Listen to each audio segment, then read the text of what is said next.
Meus amados, abra sua Bíblia comigo, em Efésios, capítulo 4.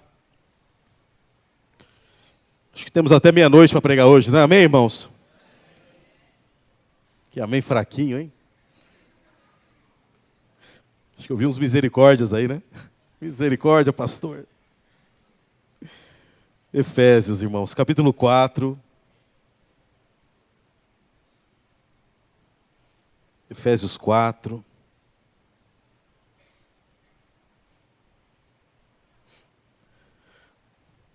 Queridos, eu queria voltar os olhos para a palavra de Deus.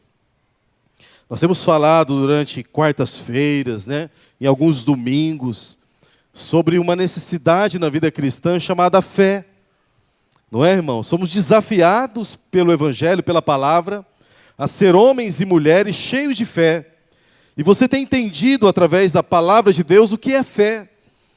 E às vezes entrando em crise com aquilo que tem na mente com relação à fé, e o que a Bíblia nos ensina acerca da fé. Mas o chamado na vida cristã, Jesus nos chama, através dos evangelhos, ao imperativo para mim e para você. Porque depois que você veio para Cristo pela fé, você é chamado a crescer em fé. E o grande desafio nessa noite é olhar para o Evangelho e aprender que nós somos chamados a crescer. Porque uma coisa é envelhecer no Senhor, e muita gente envelhece no Senhor. Pessoas que nascem na igreja, envelhecem na igreja, e envelhecem no Senhor, confiando no Senhor. Mas uma coisa muito diferente é crescer no Senhor. Porque existem muitas pessoas que envelhecem, que chegam ali a uma maturidade, mas não conseguem crescer na graça e no conhecimento do Senhor. Efésios capítulo 4, a partir do verso 11. Efésios 4, 11. Efésios 4, 11. Diz assim: E ele designou alguns para apóstolos, outros para profetas, outros para evangelistas e outros para pastores e mestres, com o fim de preparar os santos, preparar os crentes, os discípulos, para a obra do ministério, para que o corpo de Cristo seja edificado. Quem é o corpo de Cristo? Aqui é a igreja. Até que todos alcancemos a unidade da fé e do conhecimento do Filho de Deus, e cheguemos à maturidade, atingindo a medida da plenitude de Cristo.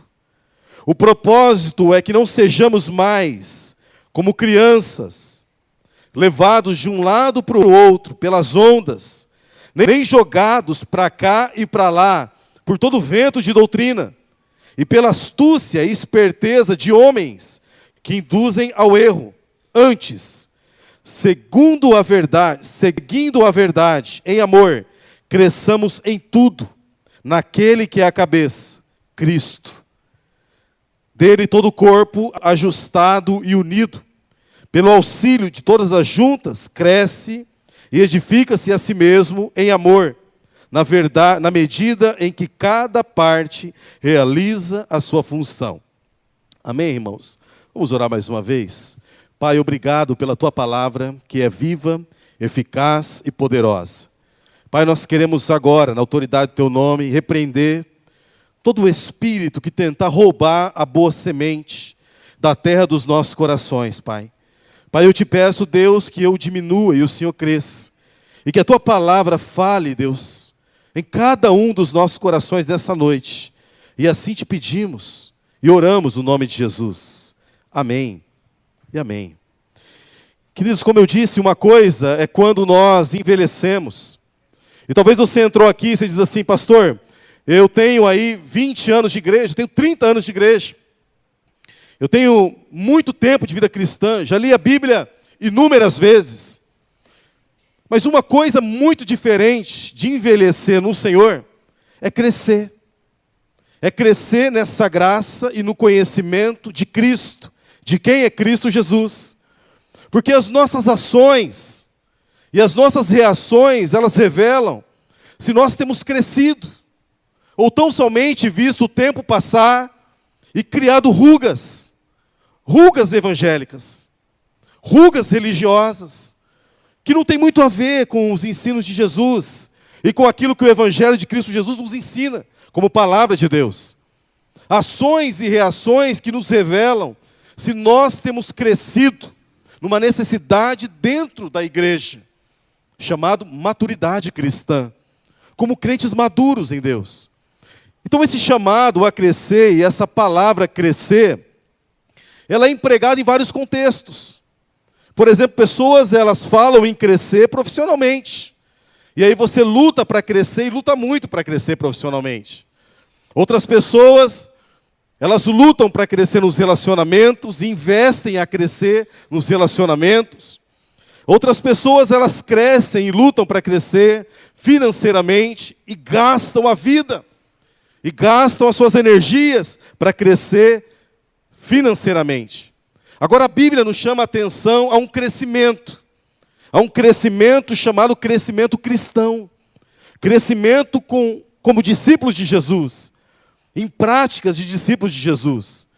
Então esse crescimento cristão, ele acontece na família de Deus, acontece na igreja.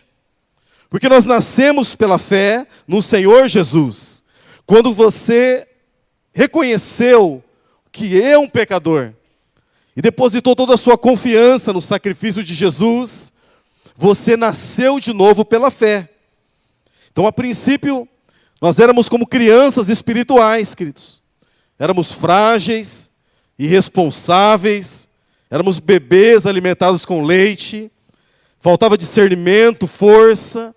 E o Pai, Jesus, Ele foi olhando para nós, nos alimentando, fortalecendo e nos desafiando a crescer em maturidade, deixando o leitinho espiritual, crescendo.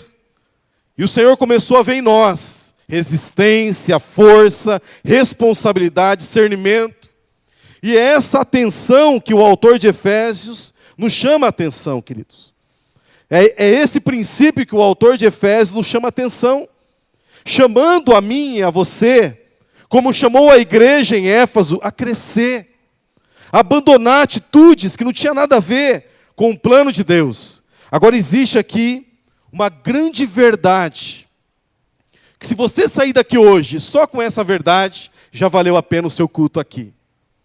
Um princípio que o apóstolo Paulo nos ensina aos Efésios, que o plano de Deus para o nosso crescimento, para o seu crescimento, não é um crescimento isolado.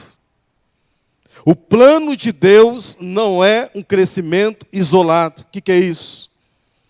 Muitas pessoas, queridos, oram bastante, investem tempo em oração, em casa, sozinho. Outras pessoas leem a Bíblia. Eu conheço uma pessoa, um grande amigo, trabalhou comigo na Secretaria da Fazenda, e ele é um biblista. Conhece a Bíblia. Leu a Bíblia, perdeu a conta. Irmãos, o que você perguntar para ele, ele sabe. Mas está afastado de Jesus. Está afastado do plano de Deus. Ele não quer saber de unidade, não quer saber de corpo de Cristo.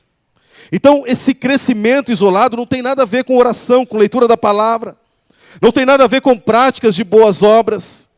O plano de Deus para o crescimento não tem nada a ver com isso. Não tem nada a ver com ilhas que se isolam de um plano que o Senhor revela aqui. Ao contrário de um crescimento individual, o chamado para um crescimento espiritual é um crescimento coletivo. E nós vamos aprender isso com a palavra de Deus. Ao contrário de um crescimento individual, nós somos chamados a crescer de forma coletiva, queridos. E vamos aprender isso, que só existe crescimento espiritual com vida em comunidade. Amém, irmãos? Estão comigo, queridos? Só existe crescimento espiritual com vida em comunidade. Queira eu, não queira eu, esse é o plano de Deus para a minha vida e para a sua vida. Não existe crescimento isolado. Nós só crescemos quando vivemos em comunidade. Quer você queira, quer não queira, esse é o plano de Deus para a minha vida e para a sua vida, queridos. Capítulo 13, capítulo 4, versículo 13. Até que todos alcancemos a unidade da fé e do conhecimento do Filho de Deus e cheguemos à maturidade, atingindo a medida da plenitude de Cristo Jesus. Queridos, o contexto desse versículo 13, que revela para mim e para você o nosso alvo, o alvo da vida cristã. Por que que eu congrego aqui? Por que que eu venho passar a noite aqui, acordado, cuidando de crianças? Por que que eu gasto minhas forças, adorando a Jesus, servindo a Jesus de todo o meu coração? O apóstolo Paulo, ele revela o alvo. E esse deve ser o meu alvo e o seu alvo. O nosso alvo não é galgar posições dentro da igreja. O nosso alvo não é aparecer no meio do corpo de Cristo. Mas o grande alvo aqui são dois: unidade e perfeição. Amém, irmãos? Unidade e perfeição. O alvo da vida cristã, para todo cristão, é crescer em unidade e perfeição. Mas você vai dizer, pastor, ninguém é perfeito. Nós vamos entender isso na palavra, irmãos. Calma aí, aguenta comigo. Então esse contexto fala de vida em comunidade. Fala de uma unidade na diversidade. Não na adversidade, mas na diversidade. O texto diz que é possível que haja unidade na diversidade. Existe uma fala que se você encontrar dois batistas, vai encontrar duas opiniões diferentes. Porque a nossa forma de governo nos leva a isso. É a forma de governo democrático, não é? Então, se você encontrar dois batistas, são duas opiniões diferentes. E o apóstolo Paulo, a igreja em Éfeso, esse plano de Deus, chama os discípulos a viver com uma diversidade. Ele chama a atenção para dons que foram derramados dentro da igreja. Mas ainda que haja uma grande diversidade dentro do corpo, são chamados a viver em unidade da fé. Diz respeito a essa vida cristã. Diz respeito que todos os crentes, vivendo o conteúdo do Evangelho, com profundo conhecimento de Cristo, nas suas relações uns com os outros, vivendo uma fé viva, em unidade uns com os outros, queridos. Essa unidade da fé é um chamado a viver as verdades e os princípios do Evangelho uns com os outros, compartilhando com aquilo que Deus tem me dado, compartilhando princípios, dons, valores, compartilhando talentos, energia, tudo aquilo que Deus tem me dado como elementos de fé. Mas o segundo princípio aqui é a perfeição.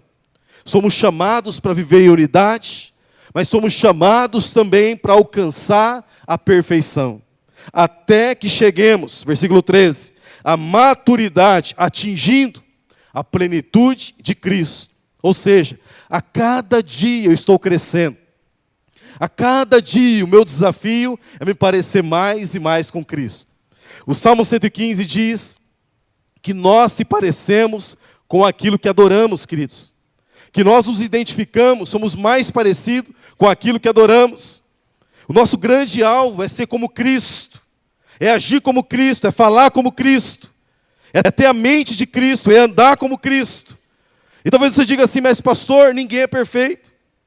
Quando Deus chamou Abraão para iniciar um projeto redentivo para a humanidade, quando Deus chamou Abraão em Gênesis 17, versículo 1, Deus disse a Abraão, Abraão, anda na minha presença e sê perfeito. O imperativo de Deus para Abraão nesse projeto redentivo, Abraão, anda na minha presença e sê perfeito. E quando o apóstolo Paulo revela para a igreja em Éfeso, talvez a expectativa dos irmãos servindo, enfrentando lutas, perseguição, morte, poderiam dizer para Paulo, Paulo, mas qual que é o nosso alvo? Aonde vamos chegar como cristãos? É como alguém dizendo assim, aonde vamos como igreja? Qual é a visão da igreja? Nós tivemos um período na igreja em que vivíamos uma estratégia, um modelo de crescimento. E de repente Deus, Ele tirou esse modelo de crescimento. E eu via muita gente dizendo assim, mas pastor, e agora? Qual que é a visão da igreja? Para algumas pessoas eu disse, a nossa visão é se parecer com Cristo. Fazer discípulos de Jesus. E o apóstolo Paulo responde essa pergunta. O nosso alvo é crescer em unidade e se tornar mais e mais parecido com Cristo Jesus. Se tornar parecido com Jesus, atingindo a medida de varão perfeito. Ser perfeito. A palavra perfeito que Deus chamou Abraão a ser, e que Paulo ensina aos irmãos em Éfeso a ser, tem a ver com inteireza. Ande na minha presença, Abraão, e seja inteiro. Seja íntegro. Seja completo. Tenha o seu caráter transformado, queridos. É o chamado bíblico para mim e para você nos evangelhos. Ande como Cristo, nas suas ações e nas suas reações. Com aquilo que Jesus fazia, com aquilo que Jesus pensava, com as atitudes de Cristo. Ande na minha presença e ser perfeito, queridos. Então, o nosso grande desafio, o nosso grande alvo, é crescer como igreja, na direção da plenitude de Cristo. A cada dia, com os desafios que se levantam contra mim e diante de mim, eu preciso me parecer mais e mais com Cristo Jesus. Amém, meus irmãos? Aonde está Cristo? A pessoa do seu lado, no seu irmão. A igreja de Antioquia, ela foi chamada pela primeira vez, os discípulos chamados de cristãos, pequenos Cristo. Eu vejo Cristo na minha esposa, eu vejo Cristo no pastor Mateus, eu vejo Cristo no creche, eu vejo Cristo nos irmãos. O nosso grande alvo é a cada dia mais se parecer com Cristo, queridos. Só que diante dessa jornada, dessa caminhada cristã, que aconteceu e que começou no dia em que você nasceu de novo, que era um bebezinho e começou a gatinhar, dar alguns passos, a levar alguns tropeços, não é? Levar alguns tropeços, meu filho caiu hoje. Saiu correndo, tropeçou e caiu. Porque uma criança é muito desatenta. Mas o Robson vê isso todo dia, não é, Robson? Vê isso todo dia porque o bebezinho vai andando e o neném não anda, ele corre, né, irmãos? Ele acha que já nasceu, que ele começa a correr ao invés de andar. O Robson vê isso com a sua filhinha caindo em todo momento. Então nós nascemos assim, dando passinhos. Então diante desse crescimento cristão, nós temos obstáculos. Nós temos obstáculos e o texto nos chama a atenção para isso. O primeiro obstáculo está no versículo 14. Um obstáculo que se coloca no nosso crescimento, na nossa maturidade. Diz assim: o propósito é que não sejamos mais como o que, irmãos? Crianças, meninos. O primeiro obstáculo, queridos, na nossa caminhada, na nossa maturidade, no nosso crescimento, é deixar as coisas de criança. É deixar de ser criancinha, deixar de ser menino, diz o texto. Essa figura de criança, por exemplo, está em 1 Coríntios capítulo 3, irmãos. Vamos ler lá. 1 Coríntios 3. 1 Coríntios 3.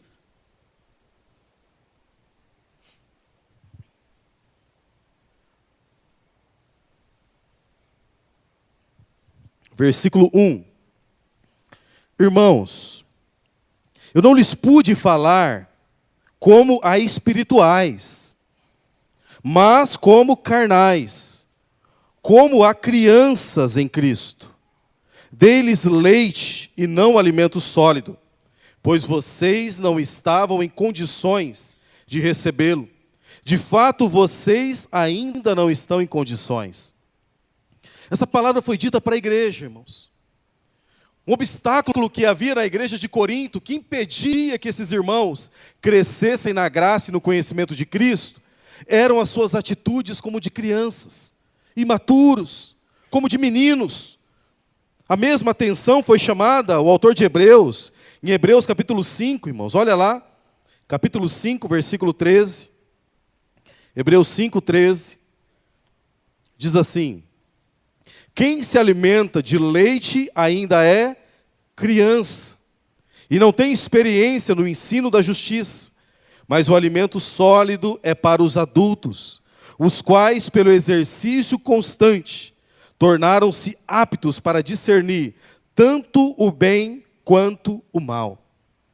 Tanto Paulo aos Efésios, tanto Paulo aos Coríntios, tanto o autor de Hebreus, ele chama a atenção para essas igrejas. Irmãos que não tinham condições de experimentar aquilo que Deus tinha reservado para eles, para pessoas espirituais, para crentes, porque faltava-lhes maturidade, faltava-lhes crescimento, as atitudes não eram condizentes com aquilo que o Evangelho os apresentava, eram atitudes imaturas. Então o grande obstáculo para aquela igreja, e o nosso grande obstáculo para o crescimento, é a imaturidade, irmãos. E isso se revela, por exemplo, porque crianças, queridos, crianças, elas se deixam influenciar com muita facilidade, sim ou não, irmãos? Crianças são extremamente influenciáveis. Crianças normalmente não influenciam. Elas são tomadas, queridos, e são influenciadas. E se você tem filho pequeno, você percebe que às vezes ele chega em casa cantando funk, não é, irmãos? O Davi chega assim, e eu preciso ir lá explicar para ele, filho, não é assim, não é assim. Por quê? Os amiguinhos da escola tudo cantando aquela musiquinha que tem, né, poucas coisas, pouco conteúdo, e ele aprende muito fácil. E eu tenho que ir lá e mostrar para ele que aquilo não pode ser feito, porque a criança é influenciável. Vira e mexe, eu tenho que dizer para o Davi, para o meu filho, de 8 anos, que ele tem que fazer a diferença, que ele não pode ser influenciável, porque a criança é assim. A criança, ela é tomada pela onda, pelo que as pessoas fazem. Ela é influenciável e não consegue influenciar. Nós, como cristãos, não somos assim, não podemos ser assim. O chamado do Evangelho para mim e para você é um chamado de influenciar pessoas. Influenciar uma geração corrompida, uma geração contrária, que anda na contracultura, contra valores do Evangelho de Cristo Jesus. Uma outra marca de uma criança, queridos, é que a criança, ela se ofende com facilidade, sim ou não? A criança se ofende com muita facilidade, irmãos. É muito comum. A minha filhinha de 3 anos, quando eu, às vezes, eu faço alguma coisinha para ela muito simples, ela faz bico para mim, e ela fala assim, o que ela diz mesmo? Papai, não te amo mais. Papai, não te amo mais. Aí eu devo falar assim, daqui 2 minutos ela vai te abraçar, vai dizer que te ama. Né? Porque a criança, ela se ofende muito fácil. Ela se ofende por poucas coisas. Não é? Se você não olhar para uma criança, ela vai fazer bico. Minha filhinha não chegou hoje lá na casa do meu cunhado, e as crianças não vieram lá abraçar ela, né? E aí ela ficou brava, ficou magoada. A criança é assim. Mas os crentes não são e não podem ser assim. Quantas pessoas se ofendendo porque o irmão não olhou para ele, não falou bom dia, não falou boa noite. Hoje de manhã a Ângela falou assim, pastor, não vou vir para a igreja hoje, porque ninguém foi me visitar, ninguém olhou para mim. Né? E ela falou brincando isso. Falei, irmã, de você eu não posso ouvir isso de jeito nenhum. Ela foi na apresentação de um parente dela, de um bebezinho que foi apresentado em outra igreja. Mas porque isso tem acontecido muito no meio da comunidade. Essa unidade da fé, ela é interrompida, o crescimento e unidade. Porque as pessoas se ofendem muito fácil. Às vezes o pastor não cumprimenta o irmão no centro. Irmãos, eu sou muito distraído. Os irmãos são distraídos. Aquele irmão não olha para mim, não me enxerga, não se preocupa comigo, não. E se alguém tem chamado a sua atenção, porque você não tem visto ele na igreja, porque Deus está te chamando a visitar aquele irmão e buscar aquele irmão, queridos. Então a criança se ofende muito fácil. Crianças, queridos, os papais sabem disso. Uma outra marca da criança é que a criança, além de se influenciar, além de se ofender com facilidade, a criança, ela necessita de bajulação. Criança é assim. Ela precisa, na sua natureza, a criança nasce com aquela natureza que precisa de bajulação, precisa ser bajulada, precisa de carinho, precisa de todos os olhares. A criança é egoísta, irmãos. Desde bebê é egoísta. Por que a criança só quer a mãe? Porque é egoísta. Ela já nasce com a natureza corrompida, com o egoísmo gritando dentro dela. E ela precisa ser bajulada. E o que Paulo está ensinando para a igreja, em fazer-nos enxergar com essa figura de imaturidade que atrapalha o crescimento cristão é dizer, e como dizer para a igreja, vocês não podem ser assim. Vocês não podem necessitar de bajulação, de todas as atenções. Vocês não podem ser influenciados. Vocês não podem ser ofendidos por poucas coisas. Vocês têm que sair do leite, para que vocês possam se alimentar de um alimento sólido. E esse mesmo chamado é para mim e é para você como cristãos. O Senhor tem preparado para mim e para você, como diz a irmã Juliana, mocotó. É comidas com substância. Mas alguns irmãos não podem comer essas comidas fortes, lá da Jandira, né, do Nordeste, porque ainda precisam do leite espiritual. Mas o chamado de Cristo para mim e para você a crescer, é abandonar as coisas de menino, para que eu possa viver como adulto, como crentes espirituais. Amém, meus irmãos? Então, o primeiro obstáculo é essa imaturidade. Mas o próximo obstáculo, no Efésios capítulo 4, irmãos, Efésios 4,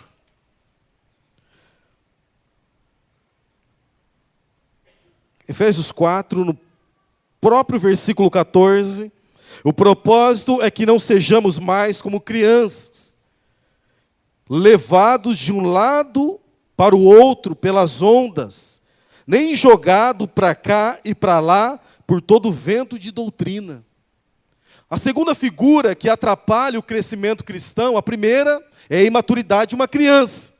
Mas a segunda figura vem da navegação. A segunda figura, ela fala de uma figura de um barco à deriva. E um grande obstáculo, querido, que atrapalha o crescimento cristão, usando a figura de um barco à deriva, é a falta de firmeza, é a inconstância. E ele traz o exemplo de um barco à deriva jogado de um lado para o outro. Um barco que não consegue, que não tem uma âncora, que o faz ficar firme diante das tempestades. Porque desde o novo nascimento até a maturidade de Cristo, nós passaremos por muitas tribulações, que serão vencidas, superadas, com um caráter transformado de Cristo Jesus, com uma firmeza de fé, com uma constância na fé, com uma fé inabalável em Cristo Jesus, queridos. Porque quando somos inconstantes na fé, falta convicção. Essa inconstância, essa falta de fé, ela nos deixa vulnerável. Pessoas sem resistência, sem força. É o exemplo do barquinho dos discípulos de Jesus, quando ficaram um pouquinho longe de Jesus, e de repente o barquinho entrou no meio da tempestade, jogado de um lado para o outro. E aí de repente Jesus chega e entra no barco da tempestade, ela se acalma. Da mesma forma, quando nós temos uma fé firme em Cristo Jesus, posso passar por perdas, como a irmã Eichela esses dias.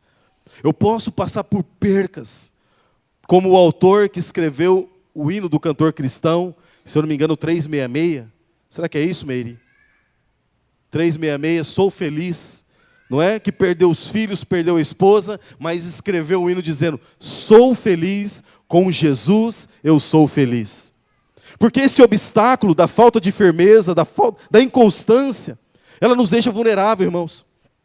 Então eu preciso de coisas palpáveis. Eu preciso de modelos, eu preciso de estratégias, eu preciso de pessoas. Eu preciso de pessoas que me dê forças quando eu não consigo me alicerçar numa força firme, numa rocha firme, chamada Cristo Jesus. Somos vulneráveis e inconstantes. Um outro obstáculo, outro desafio para o crescimento, além da imaturidade, além da falta de firmeza, no próprio versículo 14, diz assim, que não sejamos jogados para lá e para cá por todo vento de doutrina, e pela astúcia e esperteza de homens que induzem ao erro, queridos. Um outro obstáculo que atrapalha o nosso crescimento cristão são os falsos profetas. E não tenha medo de dizer que alguns pastores da televisão são falsos profetas. Que algumas atitudes de alguns pastores na mídia são falsos profetas, porque são. A Bíblia diz que são pelas suas atitudes. E quando nós somos vulneráveis, por falta de firmeza, falta de convicção, falta de um alicerce na palavra de Deus, nós estamos lançados e jogados nas mãos de falsos profetas, que são crentes vulneráveis a falsos profetas, que tiram o nosso foco da verdade do Evangelho de Cristo Jesus e transferem o nosso foco, aquilo que foi ministrado de manhã, em Gálatas, pelo pastor Mateus, em superstições. Falsos profetas que tiram o nosso foco da palavra, da verdade, do amor e levam o nosso foco a superstições. São crentes vulneráveis. Crentes que precisam e são dependentes de doutrinas que são agradáveis ao seu ego. O que aconteceu, por exemplo, quando Timóteo, Paulo escrevendo a Timóteo, diz assim: pois virá o tempo em que não suportarão a sã doutrina, o Evangelho de Cristo. Ao contrário, sentindo coceira nos ouvidos, juntarão mestres para si mesmos, segundo os seus próprios desejos. Foi profetizado que isso ia acontecer, e isso está acontecendo. Falsos profetas atrapalham o crescimento, porque a nossa fé, que deveria ser uma fé firme em Jesus, ela é transferida para superstições, para o copo de água. Irmãos, eu aconselhando um casal sobre o casamento e dando a direção com aquilo que a Bíblia diz acerca da restauração do casamento, conforme os princípios da palavra de Deus. E ele disse para mim: isso é muito difícil. Isso é muito difícil. E a atitude foi aderir a uma igreja neopentecostal, porque existem atalhos. Como uma mulher, essa mulher que o pastor Mateus falou de manhã, que comeu a página da Bíblia, foi a mesma que disse que numa igreja dessa, quando o seu casamento estava em crise, o pastor disse para ela: lave o corpo do seu esposo com fubá e mel, e o seu casamento vai ser restaurado. São coceiras no ouvido.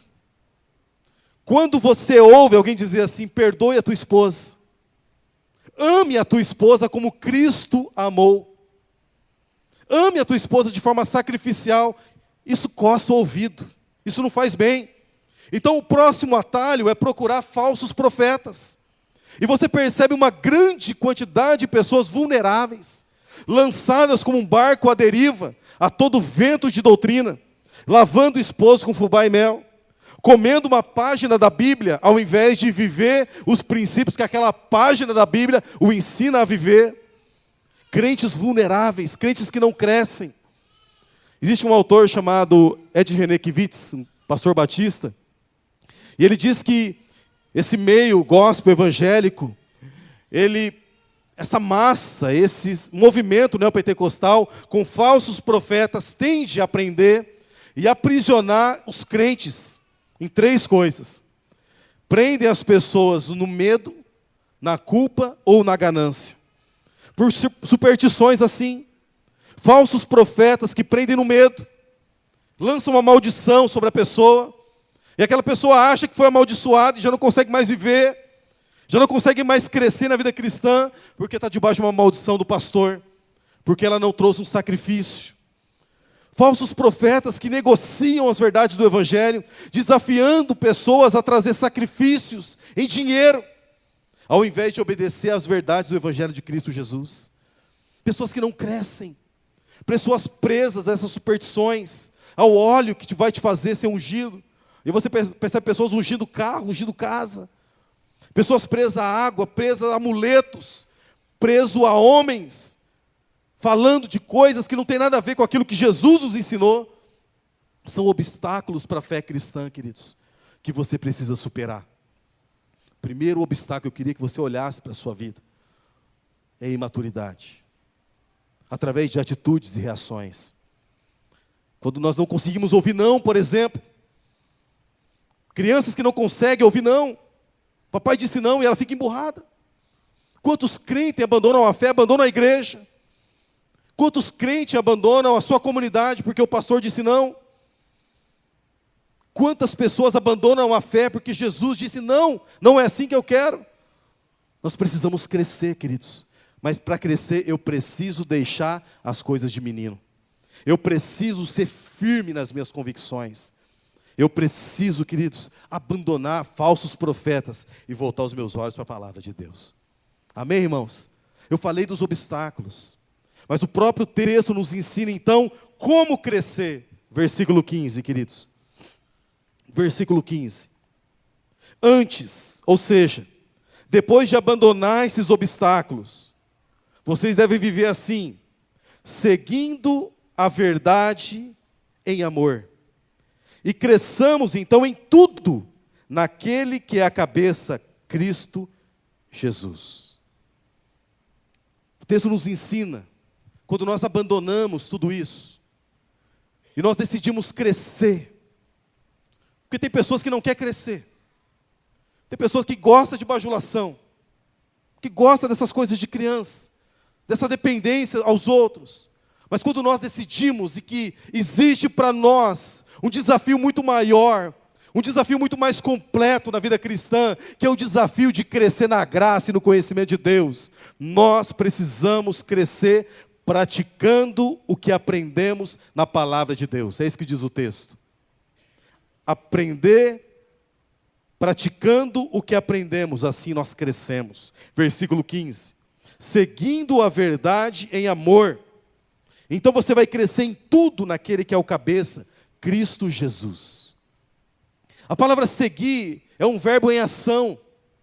Não existe nada estático aqui, mas é um verbo em ação. Ou seja, mediante a prática da palavra, nós crescemos. Mediante o acúmulo da palavra, nós estagnamos. Mediante se tornar estático, parado, nós deixamos de crescer.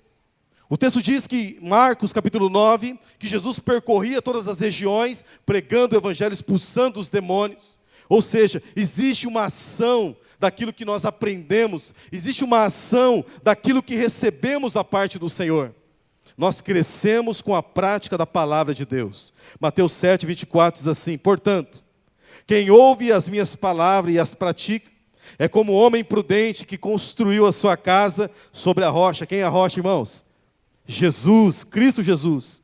Caiu a chuva, transbordaram os rios, sopraram os ventos e deram contra aquela casa, e ela não caiu, porque tinha os seus alicerces na rocha. Quem ouve as minhas palavras e as pratica, coloca em prática, ação naquilo que ouve. Tiago 1:22, sejam praticantes da palavra, e não apenas ouvintes, enganando-se a si mesmos. Tiago 1:22. Nós crescemos quando praticamos, quando vivemos aquilo que aprendemos no Evangelho de Cristo Jesus, queridos. Quando nós deixamos, quando nós abandonamos aquilo que me atrapalhava e esses obstáculos, e eu decido viver as práticas do Evangelho, aquilo que Jesus me ensinou, e eu passo a crescer na graça e no conhecimento de Deus. O que Jesus me ensinou, queridos? Amar a Deus acima de tudo. Amar a Deus mais do que o meu carro, mais do que a minha casa, mais do que a minha profissão. Amar a Deus mais do que tudo. E uma vez que eu decido amar a Deus mais do que tudo, e eu demonstro isso na prática de vida diária, eu cresço. Cresço como?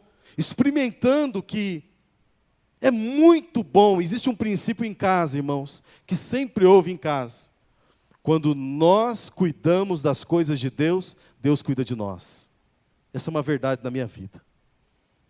Nós precisamos aprender a amar a Deus mais do que tudo. O que Jesus nos ensina? Amar o próximo mais do que a nós mesmos. Mas amar quem? Quem é o meu próximo? É o seu patrão. É o seu patrão. É esse camarada que fica te apertando. Esse é o seu próximo. É o seu pastor, que às vezes diz não. E diz o ditado, cada um tem um pastor que merece. O teu próximo é a tua esposa. É o teu esposo, é o teu próximo. O teu próximo é o seu inimigo. Ele é o teu próximo. E que Jesus nos ensina a amar. Agora, isso é um comichão no ouvido. Isso dói no ouvido, irmãos. Eu chegar aqui na igreja e falar, pastor, aquele irmão foi injusto comigo. Ele fez isso, isso, isso. Aí o pastor fala para você, ok, perdoa ele. Dê outra face para ele. Isso dói no ouvido, irmãos. É muito mais fácil eu sair daqui e eu ir lá e levar um sacrifício, levar uma oferta de valor, para que eu possa ser perdoado e ser reconciliado com meu irmão. Não, mas não é isso que o Evangelho me ensina. A prática da palavra que nós crescemos é quando nós vivemos a totalidade da palavra de Deus. Você queira, quer não queira, é a palavra de Deus que me ensina isso. Nós crescemos como Jesus, praticando a palavra como Jesus, quando nós aprendemos a perseverar diante dos desafios. O autor de Hebreus diz que Jesus, ele aprendeu a obedecer por aquilo que sofreu. Jesus enfrentou o Getsemane. Não haveria cruz sem o Getsemane. Ao ponto dele dizer e perseverar ao dizer: Pai, não seja feito como eu quero, mas como Tu queres, Senhor. Perseverança. Desafios que se levantam contra você e que te levam ao crescimento. E isso na prática, por exemplo, é quando você enfrenta uma enfermidade, por exemplo, e passa por ela, confiando em Jesus. Ao invés de murmurar, quando muitas vezes murmuramos, com palavras que dizemos a Deus, por exemplo: Senhor, eu não mereço isso, com sentimento de autocomiseração: Senhor, eu não mereço isso. Ou seja, eu estou colocando Deus na parede, dizendo: Deus, eu não posso viver isso. Não. Se o Senhor colocou essa provação, Ele vai te ajudar a enfrentar essa provação. E crescemos quando passamos por ela. Quando enfrentamos crises, por exemplo, queridos, que nós vencemos. Ronan, obrigado, queridão. Passamos por crise. Passamos por crises e vencemos, queridos, e perseveramos. E aí nós crescemos. Quando nós enfrentamos escassez, quando às vezes falta o alimento, você fala: meu Deus, como é que eu vou pagar essa conta? E de repente Deus vem com a provisão, e você experimenta a provisão, e você cresce no conhecimento de Jeová Jiré, o Deus da provisão. Quando você enfrenta situações da vida e persevera na sua fé, não abandonando a sua fé. Como os discípulos de Jesus, quando foram colocados na parede, quando disseram: abandone Jesus ou morra. Eles disseram: eu prefiro morrer ao abandonar o nome de Jesus. E às vezes nós fazemos isso, irmãos. Quando você é colocado na parede, quando você está caminhando com Deus, enfrentando os desafios com Deus, e de repente vem a enfermidade, vem lutas e lutas e lutas, aquele kit de tribulação que você recebe, mas você continua firme. O que é isso? É a faca no teu pescoço dizendo: renuncia a Jesus, ou morre. E você diz: não, eu creio que o meu Redentor está vivo, e Ele vai se levantar porque Deus é fiel. Nós crescemos quando perseveramos nas provações, irmãos. Nós crescemos quando praticamos os princípios de Jesus, por exemplo, servindo. E como crescemos quando olhamos para Jesus, nos identificamos com Jesus e percebemos que nós não viemos para ser servidos, mas nós viemos para servir. Nós não viemos para ser consumidores, mas nós viemos para ser fornecedores, para servir. Servir quem? Servir o seu próximo, servir a sua igreja, passar a noite aqui mesmo, cuidando de criança. Servir. Porque nós não estamos servindo a homens, mas servindo a Jesus. E crescemos quando servimos, irmãos. Amadurecemos quando servimos. Quando ficamos parados no banco, sem usar os dons e talentos, nós deixamos de crescer. Nós estagnamos. Jesus, ensinando sobre isso, contou uma parábola. E ele diz que nessa parábola, dos talentos, aquele que multiplicou o seu talento foi aprovado por Deus. Mas aquele que escondeu o seu talento foi reprovado por Deus. Ou seja, você cresce quando você serve, com dons e talentos que Deus te deu, querido. Nós crescemos olhando para Jesus, praticando os ensinos de Jesus, quando nós decidimos perdoar sempre. Mas pastor, você não sabe o que Ele fez para mim? Mas eu vou perdoar. Porque Jesus diz que quando aquele que foi muito perdoado, deve perdoar também, queridos. Amém, meus irmãos? Perdoando sempre. Perdoando aquele que te ofendeu, aquele que te maltratou. Como Jesus perdoou. Nós não éramos dignos, nem merecedores, mas o amor e a graça de Deus nos alcançou e perdoou toda a nossa dívida, nos ensinando a perdoar também. Amém, irmãos? Então nós crescemos quando praticamos a palavra. Mas o versículo 16, para finalizar, queridos, diz que nós crescemos também quando nós cooperamos. E olha lá, versículo 16. Dele todo o corpo, ajustado e unido, pelo auxílio de todas as juntas, cresce e edifica-se a si mesmo em amor, na medida em que cada parte realiza a sua função. Versículo 15 diz que nós crescemos quando praticamos os ensinos de Jesus, a palavra em amor. Versículo 16 diz que nós crescemos quando nós cooperamos. Quando nós cooperamos com o corpo. O que é esse corpo, queridos? Paulo estava falando de quem? Da igreja. Quando nós crescemos cooperando com o corpo ajustado e unido, pelo auxílio de todas as juntas e medula, ele cresce e edifica a si mesmo em amor, na medida que cada parte realiza a sua função. Qual é a sua função nesse corpo? Responda no seu coração. Qual é a sua função nesse corpo? No corpo de Cristo, que é a igreja. Tendo ele, o contexto diz, o cabeça dessa igreja. Qual é a sua parte no corpo, queridos? Nós crescemos com esse princípio de cooperação. Todos são edificados no corpo. Quando? Quando nós decidimos assumir responsabilidades. Responsabilidades dentro de um chamado. Crianças não têm responsabilidade, irmãos. Porque são imaturas, são frágeis, não têm firmeza, não têm constância, são influenciáveis.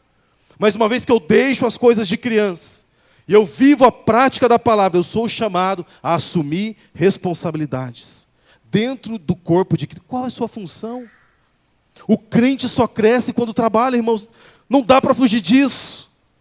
Quando nós nos envolvemos com o corpo, quando nós servimos aos outros, com os dons, talentos, recursos que Deus tem nos dado, entenda que você foi chamado para glorificar a Deus. Amém, meus irmãos? Você não foi chamado para observar.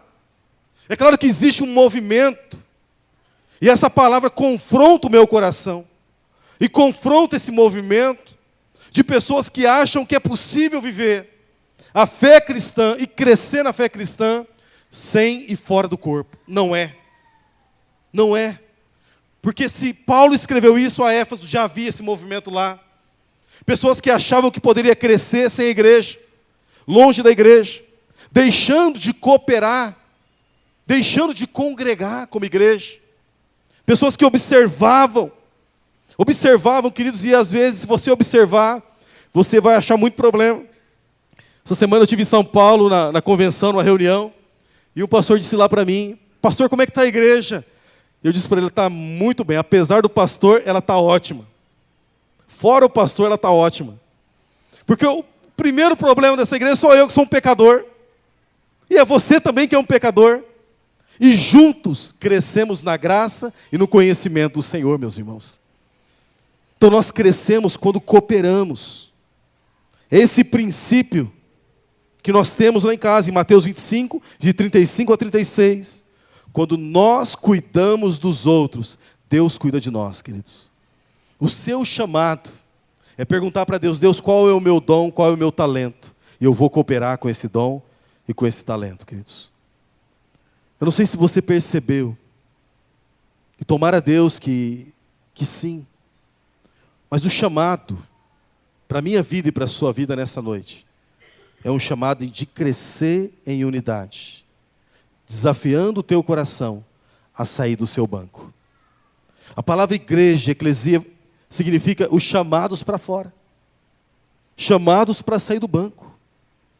Talvez você diga: pastor, eu não sei fazer nada. Sabe sim, irmãos.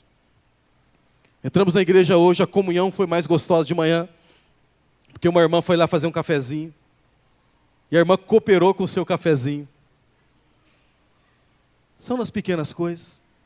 Como uma irmã que vai para o hospital toda semana, botar uma colher de sopa na boca de uma pessoa que foi amputada as duas mãos. É a sua função na igreja. Qual é a sua função no corpo? Queridos, Deus está te chamando nessa noite a crescer. Eu queria desafiar o teu coração a isso. Eu queria chamar aqui o Ministério de Louvor. Eu quero orar com você.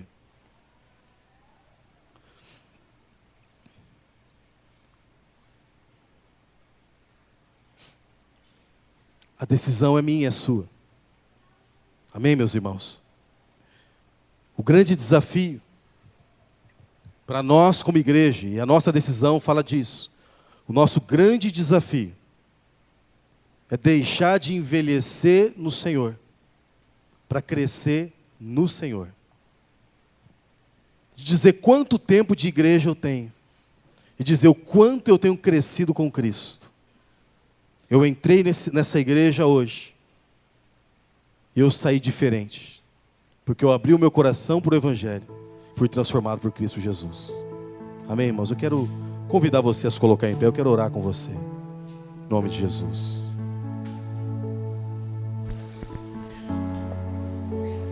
O Senhor te chama hoje a crescer, irmãos. Se tornar crente maduro, abandonando as coisas e atitudes imaturas, assumindo uma firmeza, uma resistência de fé, que coisas pequenas deixem de te abalar. Mas isso depende de uma decisão sua, queridos. Isso não depende do outro, depende de você. Essa constância que precisa haver em você, queridos. Sabe, chega de ficar olhando de igreja, querendo igreja cada uma de um jeito, não. Essa igreja que Deus te colocou e vai te usar como instrumento para abençoar. Firmeza, resistência, postura, chamando você a sair do seu lugar, do seu banco, dizer: Senhor, eis-me aqui. A quem enviarei? Eis-me aqui, Senhor. A seara é grande, mas poucos são ceifeiros. E se essa igreja não clamar, as pedras vão clamar. Então nós vamos clamar. Vamos anunciar o nome de Jesus, cooperando com o corpo. Qual é a sua função? Queria convidar você a baixar a tua fonte, falar com Deus. Deus está nos desafiando nessa noite a cortar o cordão umbilical, queridos. Cortar o cordão umbilical para crescer. Eu queria desafiar os irmãos a crescer.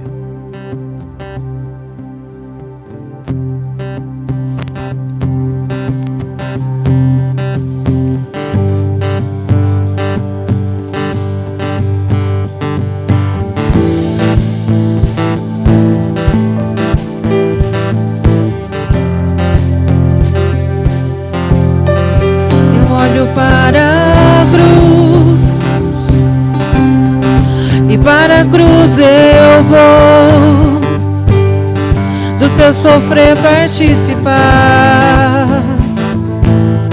da sua obra vou cantar. Meu Salvador na cruz mostrou o amor do Pai, o justo Deus.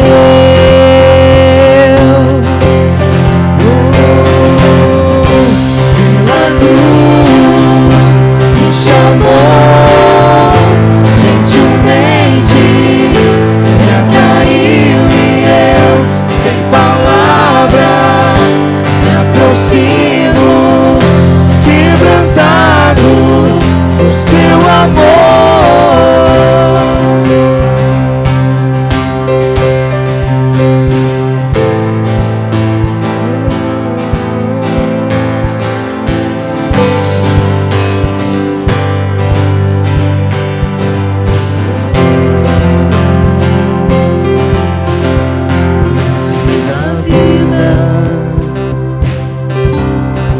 Graça recebi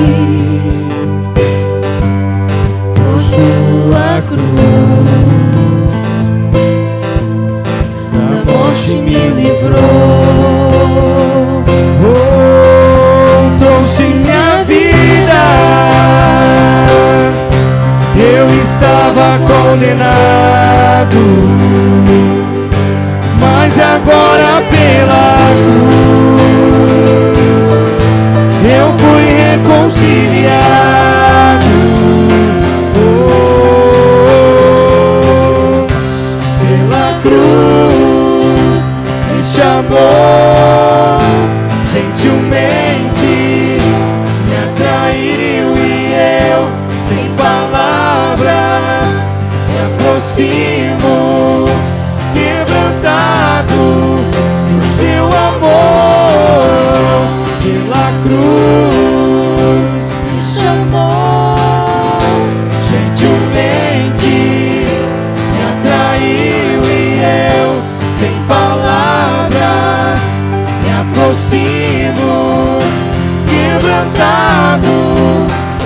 seu amor. Impressionante é o seu amor.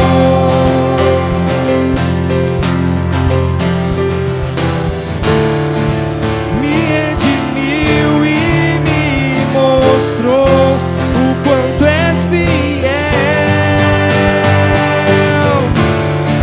Impressionante é o seu amor.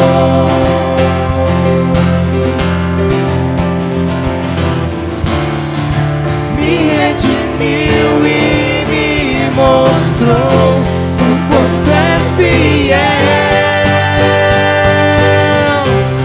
Pela cruz me chamou gentilmente, me atraiu e Está nos chamando hoje. palavras aproximo, quebrantado o seu amor. Queria que você estivesse atento a um chamado de Deus na sua vida nessa noite, queridos.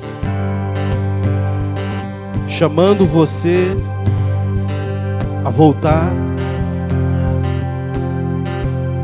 a crescer em unidade, chamando você a superar os obstáculos e a crescer, chamando você para superar a cruz.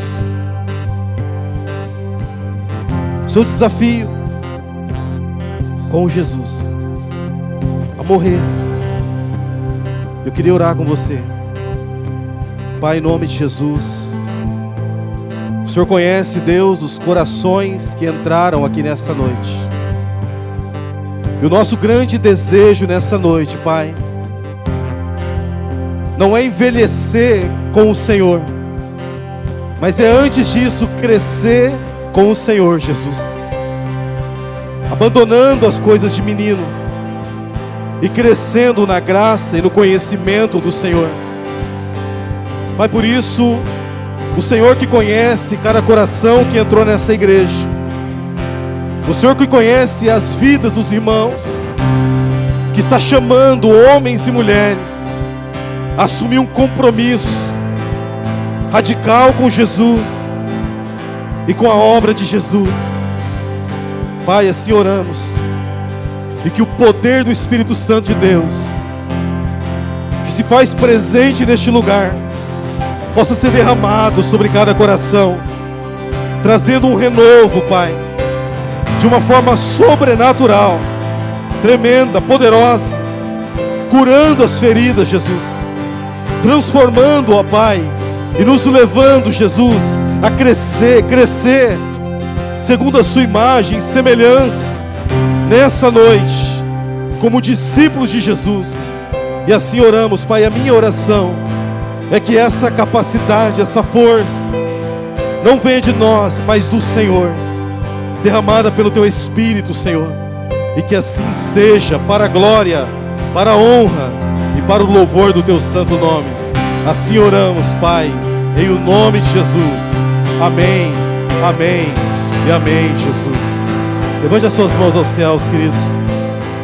Que o amor de Deus, que a graça salvadora de nosso Senhor Jesus, que te chama hoje, seja derramada sobre a sua vida, hoje e sempre e para sempre. Amém, amém e amém. Em nome de Jesus. Deus o abençoe, querido. Se Deus é por nós, igreja, quem será contra nós? Dê um abraço à pessoa do seu lado.